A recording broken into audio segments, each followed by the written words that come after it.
So hello everyone, Dinesh here. Today we talk about the most awaited movie, किसी का भाई किसी की जान। मैंने रिसेंटली बड़े पर्दे पर एंजॉय किया है और फाइनली इसका एक्सप्लेनेशन मैं आप लोगों के लिए लाया हूँ। और अगर थिएटर में पैसा खर्च नहीं करके डायरेक्ट स्टोरी जानना चाहते हैं तो आप बिल्कुल सही जगह पर आए हो, क्योंकि हमारा तो पहले से यही मोटो है कि जैसी आपकी डिमांड वैसा हमारा काम। So without wasting any time चले आते हैं मूवी की मेन स्टोरी पर। शुरुआत में हम एक पॉलिटिशियन को देख पाते हैं जिसके इर्द गिर्द इस वक्त काफ़ी सारे बड़े बड़े बिल्डर्स और एमएलएस थे, जिन्हें दिल्ली की एक छोटी सी जगह को खाली करवाना था, जो कि अभी तक इनसे खाली नहीं हुई थी। इन्होंने साम दाम दंड भेद पूरी कोशिश कर ली, लेकिन वहाँ पर बैठा था एक ऐसा शख्स जिसका कोई भी सामना नहीं कर पा रहा था। यहाँ पर इस कहानी के बहुत ही बेहतरीन एक्टर विजेंद्र कुमार, जो कि बाय प्रोफेशनल बॉक्सर है, इनका हरियाणवी टच मुझे पसंद आया, जो कि आते ही कहते हैं कि मैं उसे देख लूँगा, और वो अपने एक खास आदमी को उनके मोहल्ले में भिजवा देते हैं, जहाँ हम भाईजान के 3 भाइयों को देख पाते हैं जिनका नाम होता है इश्क, मोह और लव। पहले तो यह गुंडा सभी को धमकाता है और कह रहा था कि जल्द से जल्द खाली नहीं किया यह पैलेस तो यहाँ पर तबाही मचेगी। लेकिन यह तीनों भाई इसी के साथ साथ कहानी के कुछ और भी कैरेक्टर्स जिस पर हंसने लगते हैं और कहते हैं कि अगर एक बार भाईजान यहाँ आ गए तो तेरी बॉडी से जान निकाल देंगे। अब गुंडा है, मार खाने का शौक तो था ही उसे, तो बोल देता है कि बुला लो उसे भी। तभी भाईजान आते हैं, जैकेट आसमान में फेंक के उसी में लैंड करा क्रू के एकदम सीधे धरती पर सुपर हीरो की तरह लैंडिंग। भाई तो भाई है। खैर यहाँ पर कुछ क्रिंज डायलॉग थे और भाईजान गुंडा को समझाते हैं कि इधर दिखना नहीं, नहीं तो धुलाई हो जाएगी। दूर खड़ा विजेंद्र कुमार सब कुछ देख रहा था। उसे लग रहा था कि अगर पंगा लिया तो मेरी भी धुलाई हो जाएगी, तो वह यहाँ से जाने का सोच लेता है। भाई जीत गए तो गाना आएगा। मूवी में टोटल 8 सॉन्ग्स हैं। टोटल मूवी का रन टाइम था 2 घंटे 24 मिनट। 24 मिनट के गाने निकाल दो तो 2 घंटे की पिक्चर है। तो अपन कोशिश करते हैं कि 20 से 25 मिनट में पूरी मूवी को फटाफट निपटा दें। इस सॉन्ग में हमें पता चलता है कि ये तीनों भाई लव, इश्क और मोह मोहल्ले की नज़रों में तो बिल्कुल सीधे साधे लड़के हैं और लड़कियों की तरफ देखते भी नहीं हैं। वहीं दूसरी ओर इनके पास 3 गर्लफ्रेंड है जिनका नाम सुकून, मुस्कान और चाहत है। अब ये तीनों कपल्स आपस में शादी करना चाहते थे, लेकिन भाईजान जिन्होंने अपने तीनों भाइयों के लिए खुद शादी नहीं करी, तो आखिर भाईजान से बिना बात करे ये शादी कैसे कर ले। तो ये अपने मोहल्ले के बड़े बुजुर्गों को पटाते हैं और उनसे बोलते हैं कि भाईजान की सेटिंग वेटिंग करवा दो ताकि हमारी भी शादी हो सके। इन एल्डर्स का रोल सतीश कौशिक जी ने किया है, जो कि हाल ही में 9 मार्च को एक्सपायर हुए हैं। यह उनकी लास्ट मूवी थी और हमेशा से ही उन्होंने अच्छा परफॉर्मेंस दिया था और इस मूवी में भी 4 चांद लगाए थे। सबसे पहले सतीश जी उन 3 लड़कियों को अपने पास बुलाते हैं और उनसे पूछते हैं कि क्या सचमुच तुम इन तीनों लफंगों से प्यार करती हो। अब यह लड़कियां कंफर्म कर देती है, तो बातचीत करती है और ये एल्डर्स भाईजान के पास जाते हैं। भाई तो भाई है, उनके सामने चलते किसकी हैं, और वो सारे के सारे सच उगल देते हैं कि उनके यहाँ आने का कारण क्या है। सतीश जी को बताना पड़ता है कि तुम्हारे तीनों भाई उन्होंने शादी करने के लिए तुम्हारी सेटिंग करवाने की कोशिश करी है, और मैंने उन्हें बता दिया कि तुम्हारी एक एक्स भाग्य थी जो कि इस वक्त मुंबई में मौजूद है। अब जहाँ एक तरफ तीनों भाग्या मैडम से मिलने गए थे यह पूछने के लिए कि क्या अभी तक आपकी शादी तो नहीं हुई, लेकिन यहाँ पर पता चलता है कि उनकी शादी भी हो गई और आज उनके बेटे की सगाई है। वाह! क्योंकि भाई को तो खबर मिल ही चुकी थी, तो वो भी यहाँ पहुँच जाते हैं और इन दोनों ने एक पुराने मूवी की तरह कार्य करते रहते थे। तो उनका सॉन्ग भी दिखाया जाता है, क्योंकि पुरानी मूवी में इन्होंने एक कार्य किया था, तो उस मूवी का इनको सॉन्ग दिखाया जाता है मूवी के अंदर हम व्यूवर्स को। और हम व्यूवर्स को यह जानने को मिलता है कि भाईजान का काम करवाने आए जो उसके तीनों भाई थे वो अपने ही काम करने में लग जाते हैं वापस से एक क्रिंज डायलॉग आता है जहाँ पर तीनों भाई भगवान से दुआ मांगते हैं और नज़र आते हैं कि भाई के लिए एक लड़की भेज दे ताकि भाई का काम हो सके और उनकी शादी हो सके। उसी वक्त कहानी के लीड एक्टर पूजा हेगड़े और भाग्य लक्ष्मी की एंट्री होती है, यानी शॉर्ट में उसे भी भाग्य भाग्य बोलते हैं। यह इस वक्त शहर में नहीं थी तो इसको पता नहीं था, और जहाँ का इसको पता चला था वो एक ब्रोथल हाउस था। तो ब्रोथल हाउस था तो इसने वहाँ पे जाने के बजाय इन लफंगों से मदद मांगी। ये तो वैसे भी सोशल वर्कर्स थे, पता नहीं करते क्या थे, पर बहुत पैसा था इनके पास, बहुत प्रॉपर्टी थी।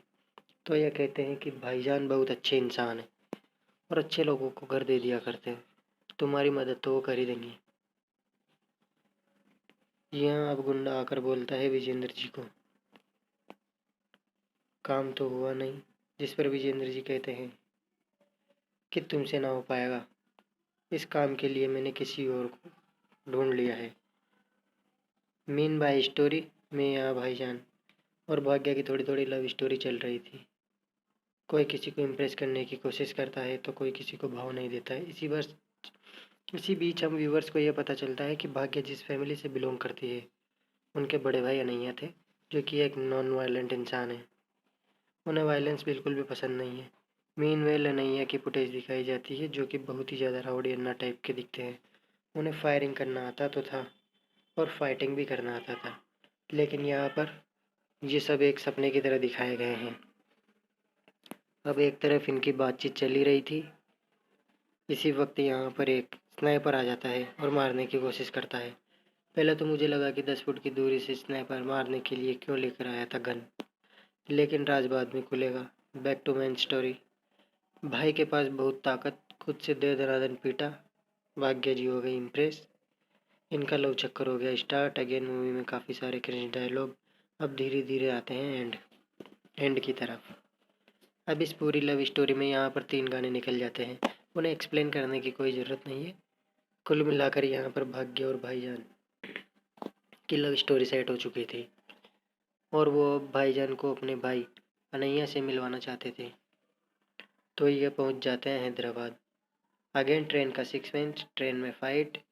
यहाँ पर भाईजान के ऊपर गुंडे अटैक करते हैं। फाइट के बाद कंक्लूजन ये निकलता है कि भाग्य को पता चलता है कि ही इज़ ए वायलेंट गाय। उनके भैया को तो ये बिल्कुल पसंद नहीं है, और यहाँ उसने जिस लड़के से प्यार किया है वो तो दे दमादम फाइट करता जाता है। तो अब जाकर वो भैया से क्या बोले। तो इतने में यहाँ भाईजान कहते हैं कि तुम और तुम्हारे भाई इस ट्रेन में होते, तुम्हारे ऊपर जानलेवा हमला होता तो तुम क्या करते या तुम्हारे भाई क्या करते? चुपचाप मार खाते या हिम्मत से उनका सामना करते? मैंने भी वही किया जो तुम्हारे भाई करते। फाइनली भाग्य को बात समझ में आती है और वो यहाँ से उनको अपने घर हैदराबाद ले जाती है। घर पहुंचकर चारों को अब साउथ साइड मूवी के एड हो चुकी थी। अब मूवी में हमें साउथ साइड दिखने लगता है। साउथ इंडियन मूवी टोटली बन चुकी थी। वहाँ के कलर्स, वहाँ के ट्रेडिशन और साउथ वाइब्स तो अपनी ही अलग जान छिड़क रही थी मूवी में। तो इस वाइब में मैं कहूँगा कि इस मूवी की नई जान डाली। जानदार डांस होता है और गाने भी बढ़िया था। इस जगह पर जिसके बाद भाईजान की एंट्री घर में होती है और वो यहाँ की नानी के मिलते हैं।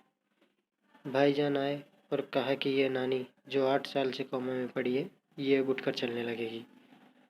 और लोग जैसे ही खाना खाने बैठते हैं पीछे से खबर आती है कि नानी तो चल बसी।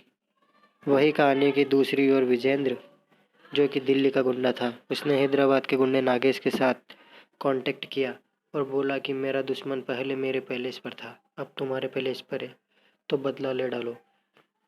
लेकिन समहाउ भाईजान को यह बात पता चल जाती है और वो 1 to 1 बातचीत करने के लिए नागेश्वर के पास पहुंच जाते हैं। यहाँ नागेश्वर यह बताता है कि मैं ऑलरेडी अनैया का दुश्मन हूँ, ऊपर से तू भी दुश्मन, तो तुम दोनों को ही जिंदा नहीं छोड़ूंगा।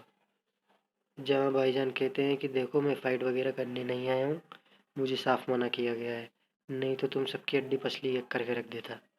इस पर नागेश्वर कहता है कि ठीक है आ जाओ। हम पहुँच जाते हैं तुम्हारे घर पर बम धड़ाके करने के लिए। अगर तुझे ये सब कुछ रोकना है तो अनैया को जाके बोल, मेरे पैर पड़े नाक रगड़े, मुझसे भीख मांगे ज़िंदगी की, तब जाकर सोचूंगा छोड़ने के लिए, छोड़ना है कि नहीं।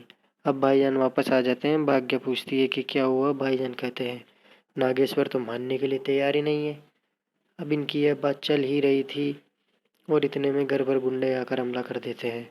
भाईजान गलती से बाहर खड़े थे और ये तीनों भाईजान मिलकर उन सभी गुंडों को पेल पाल देते हैं। इसी बीच अनैया बाहर आती है। इसी बीच अनैया बाहर आते हैं और देखते हैं कि जिसको वो एक अच्छा इंसान समझ रहे थे वो तो गुंडा निकला। कहानी में ट्विस्ट, भाईजान की रिवील करना पड़ता है कि मैं तो आपकी जान बचाने के लिए ये सब कुछ कर रहा हूँ। आज सुबह मैंने नागेश्वर से बात करी थी और वो आपको माफ़ी मंगवाना चाहता है। जिस पर अनैया कहता है कि बस इतनी सी बात, कोई बात नहीं, मैं अपने परिवार के लिए हर दिन माफ़ी मांग सकता हूँ।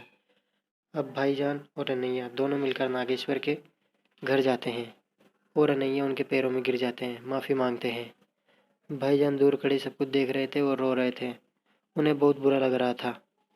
यहाँ घर में अनैया की मम्मी प्रार्थना कर रही थी कि हे भगवान, या तो नागेश्वर को बदल दे या मेरे बेटे को बदल दे, दोनों में से कोई एक बदल जाए तो हमारा काम हो जाएगा।